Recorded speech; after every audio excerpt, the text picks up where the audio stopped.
Good day, Derita. This is Teresa MacDonald. I am going to run through the update for September 2023 so that we will have something for our YouTube channel.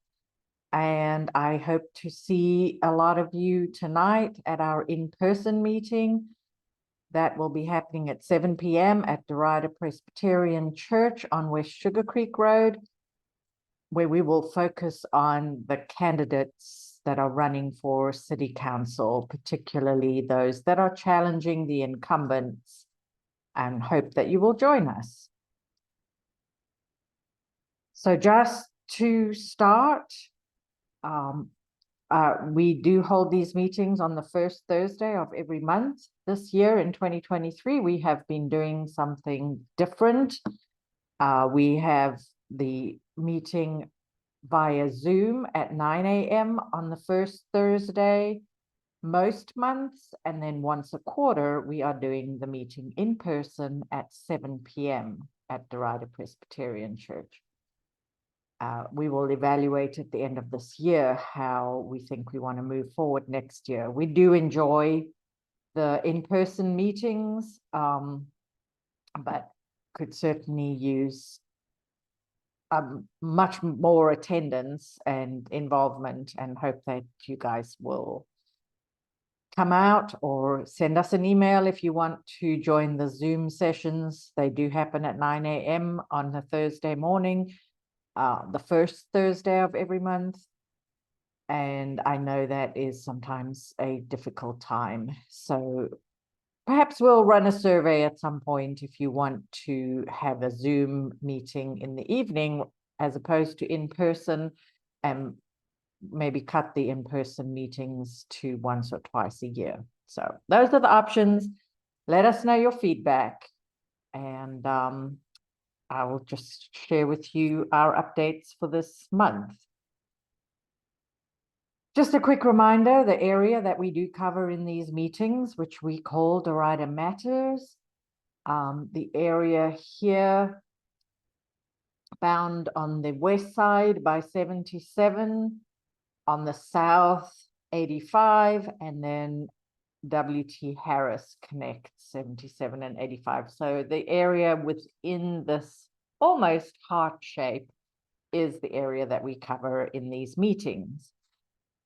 This map on the side here shows Derita, really the center, the actual Derita community, as it is along Sugar Creek and Mallard Creek, between Graham and Mallard Creek. So that downtown Derita area is the sort of the center of Derita.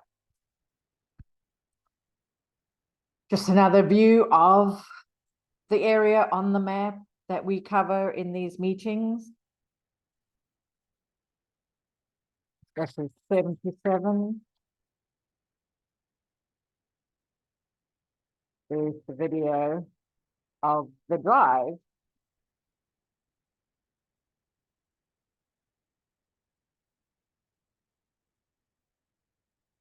This is Harris Boulevard.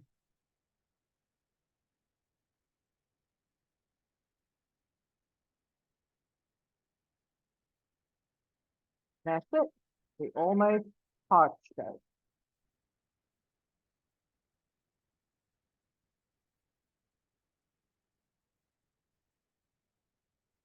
The Derita area, this area that I just described to you, this information comes from the Quality of Life Explorer site, which is the city's data site. A lot of the data comes from the census and various other sources. And so I compiled some of the numbers here. How many housing units in this area, roughly, it roughly corresponds. And we have 6 voting precincts. We have 3 city council districts in this area. It falls under 1 county commission district, 1 school district. Most of Derita falls under that. So that's just a little snapshot of life and in Derita.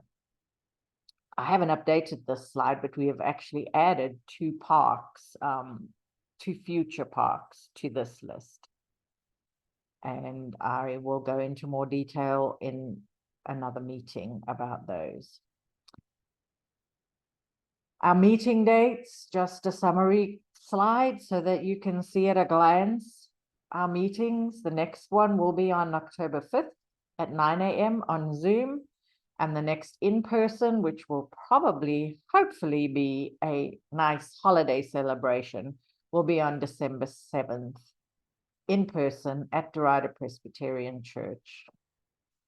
So we hope that you guys will come out for that. Our agenda for this update, and let me get right into it. This is a summary of some of the rezonings that are in progress that we are monitoring. And if you don't know, the rezoning process does involve a petition by the potential buyer of the parcel of land or the owner of the parcel of land.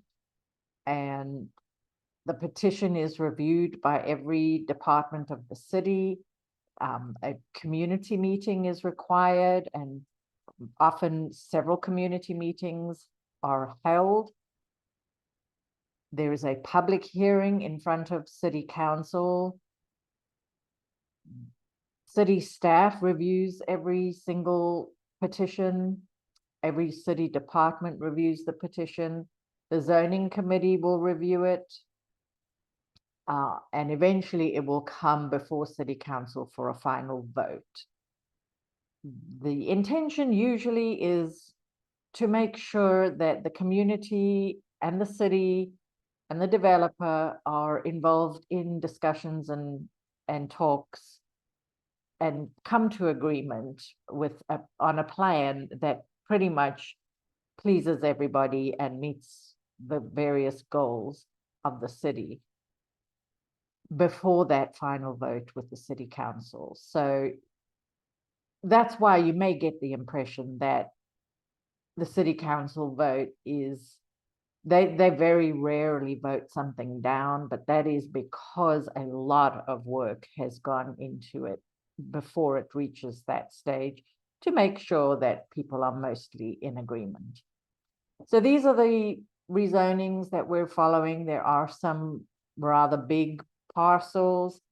We have almost 16 acres on Millhaven Road. We have 11 acres on Old Statesville Road at Harris Boulevard. This 21 acres has already been approved. This is the townhomes that you will see under construction on Mallard Creek Road, kind of opposite Hubbard Road. So this was just a slight amendment to add a couple more buildings as the developer purchased another parcel on that site. This 5.99 acres is a parcel on Sunset Road that's currently occupied by 2 existing motels. And the proposal is to convert them to multifamily housing. The petition itself doesn't seem to have progressed much, so I don't really have an update. There is no reports or meetings or anything being filed as far as that goes. So we'll keep an eye on that. To continue the rezonings in progress, we have almost 25 acres in the heart of Allen Hills that is proposed for townhomes, about 84 townhomes. The city at the moment is not too happy with the site plan offered by the developer, and the community also wants to see some tweaks. So we're working on that one and hoping that we can get a site plan that is a little more pleasing to everybody and still accomplishes the goals of the developer and the city at large, and of course the neighborhood that it's going to be in the middle of, Allen Hills. This is just a small parcel. I believe this petition has been withdrawn, but it didn't show that on the city site, so I've kept it up here. This is the site of an old gas station at the corner of 85 and North Graham, and the trucking center around the corner is looking to purchase the site to use for a sales center and office for their trucking operation, truck sales. So we'll follow up on that. It may be withdrawn, and I'm not sure the reasons why, because I think there was not significant opposition to this proposal. And then this final one listed here is a site that the city owns. The city purchased a site of the old Economy Budget Inn Motel, right across 85, actually right on 85, it's adjacent to 85. And the rezoning was from commercial, which allowed the motels, to housing, which will allow townhomes. And the city approved this rezoning, even though it's somewhat unusual, but hoping that it's a better use for the property and meets the goal of reducing the number of cheap motels around that intersection, Sugar Creek and 85. Coming up in October, we have a very fun event put on by the City of Charlotte and Open Streets 704. The event in our area, really it's just across 85 in the Hidden Valley area, will be held on October 8th from 1 to 5 p.m. And it's a really fun event where they close the streets between, in this case, between the elementary school and a park. And it's about a mile of street that will be closed to vehicular traffic. And so people will be free to walk, bike, roller skate along. There'll be activities, vendors, etc. Basically a street festival. So come on out, mark your calendars for that. It's exciting to be included. They usually do this event in more walkable areas like Noda, Plaza Midwood, South End, etc. But this is a focus on the corridors of opportunity and working to increase a sense of community connection and just experience car-free streets. So come on out. Another big thing that is happening next week, please mark your calendars, and really hope that many of you will be able to come out for this. As part of the Charlotte 2040 comprehensive plan, we have ongoing community area planning, and this is really our opportunity as residents to have input in how we want our area to develop. So Derita falls into the north, middle, and outer region, and that includes Derita and out to Prosperity Village. So it's quite a broad, diverse geographic area and very different.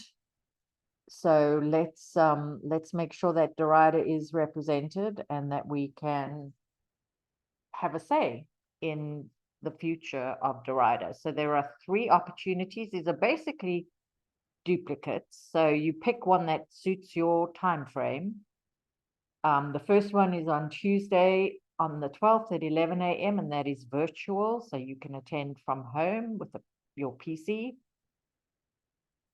or on your phone probably too. So that is a virtual opportunity. And then Thursday at 4 p.m. at the Keith Family Y, and again Saturday at 9 a.m. also at the Keith Family YMCA. It's a good time to come out, and there will be various city departments there to answer questions, general questions, and then there will be a presentation about this process. and then time to discuss and really answer specific questions about how you want to see growth and development happen in your area. The other way for communities and neighborhoods to get involved in this community area planning is to consider the option of a residential overlay designation. And there are 3 options for that. Historic, if your neighborhood was built before, probably it has to be at least 50 years. So 1960, 1970 perhaps. There may be the option of a historic designation overlay. There is also what they call the infill overlay, and then a neighborhood character overlay. And there are various requirements for these overlays to be put in place for your neighborhood, and you do need substantial agreement, a substantial majority of neighbors to agree, but that is something to explore.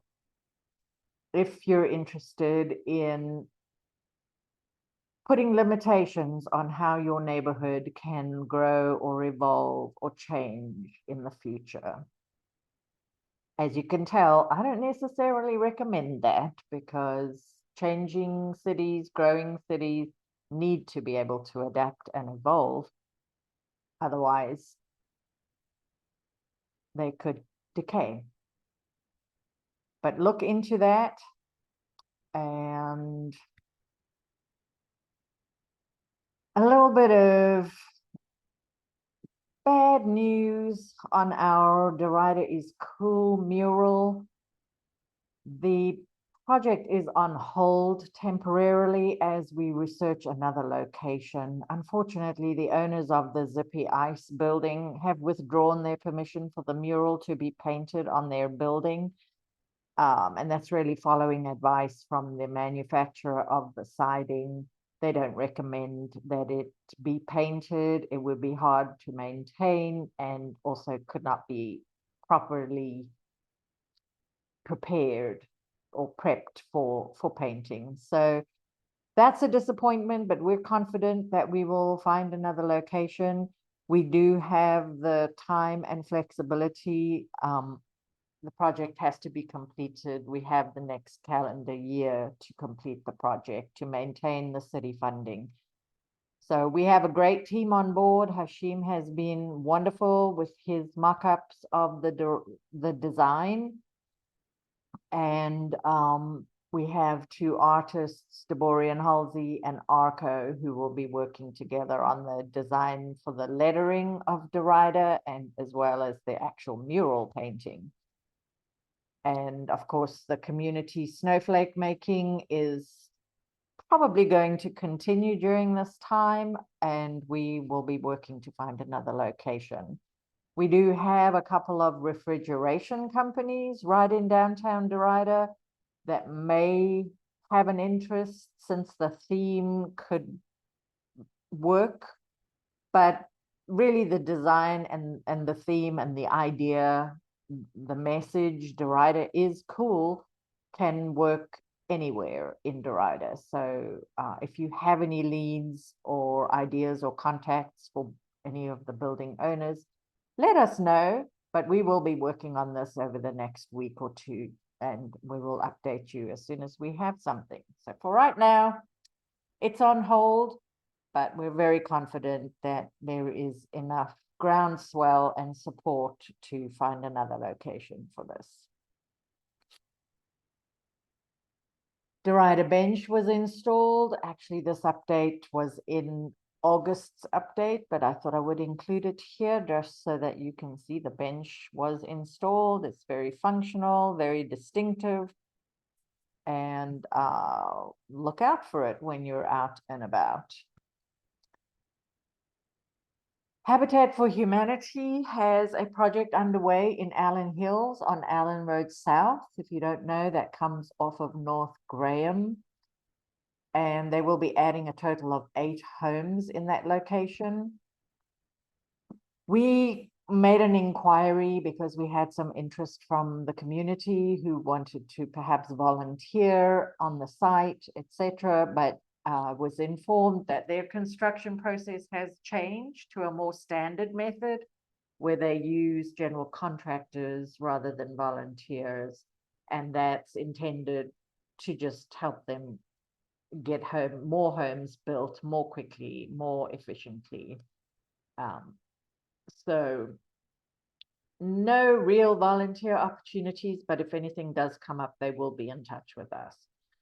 All the homes are already spoken for through their Habitat for Humanity pipeline of qualified home buyers. And if you don't know, in order to qualify for a Habitat for Humanity home, there are some income requirements as well as education requirements in terms of just learning what it means to be a homeowner and just the basics of finances and taking home maintenance, etc. So we'll be glad to welcome those new homeowners into Allen Hills.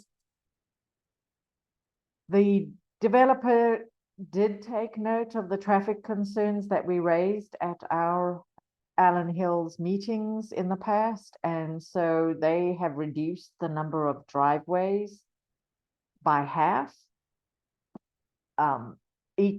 Two houses will share one driveway. They will have turnaround areas, so they do not have to back out onto Allen Road South.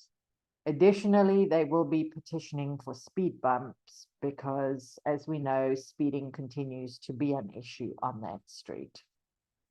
And just a little reminder, as you're driving through our neighborhoods, wherever you are in Charlotte, the limit pretty much is 25, and anything faster than that creates a hostile and dangerous environment, even if you're in a car, but especially for our more vulnerable users, walkers, runners, people walking their dogs, just people backing out of their driveways.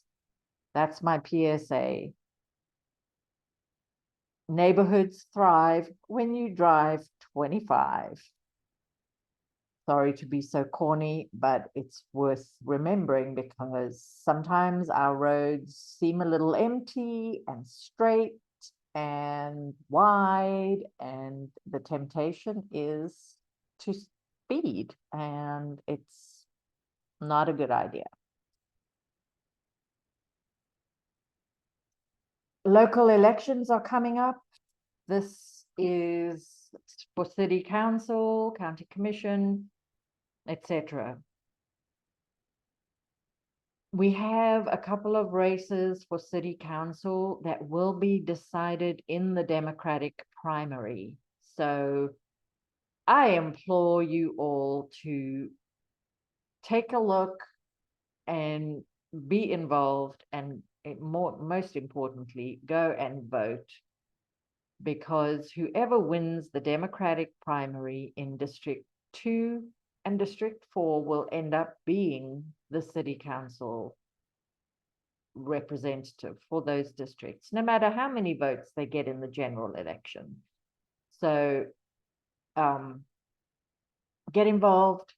These are the people that are taking votes every single day that affect your life. So do your research. My personal opinion is that we need people on city council that have a very good understanding about land use, the priorities, the trade-offs, and how to balance all the competing interests, not just from existing property owners, but also young people who would love to own a house someday,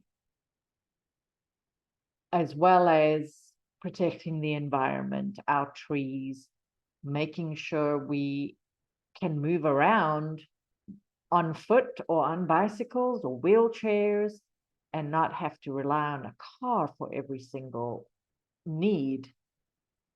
If you didn't know, that's what contributes to traffic. And we really have a goal of making our communities more walkable and more friendly to people rather than cars. So check it out. The primary is scheduled for September 12th. There is still early voting going on before Tuesday, but Tuesday will be the primary election, and there will be a runoff if those primary votes are too close, and otherwise the general election will be on November 7th. In District 2, the incumbent is Malcolm Graham, and he has a primary challenger in Gary Young. And in District 4, the incumbent is Renee Johnson, and she has a primary challenger in Will Russell. And you'll have an opportunity to meet these candidates at tonight's meeting. Just showing the districts and the precincts that are in the various city council districts. You can see here the pink is District 2. That is Malcolm Graham's district currently. The blue is District 4. This is your precinct here. If you're in this area, this would be Forest Pond, Hemby Woods, Walnut Creek, all the apartments on that side of Mallard Creek Road. This here is 85 roughly. This is Sugar Creek, and this is Mallard Creek. So this precinct here is in District 4. And then we do have one precinct in District 1, which is a little weird, but that is what we're left with after the redistricting that just happened. So if you don't know what precinct you're in, what district you're in, I encourage you to go and learn, pay attention, get to know your local city council representative.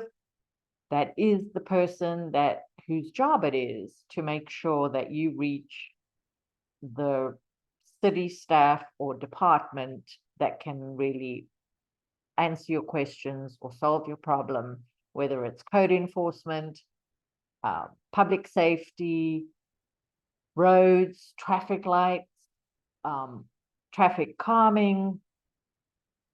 There's a process to make those requests, and if you don't get anywhere, your city council representative exists to be that go-between and to get attention. So very important, get out and vote.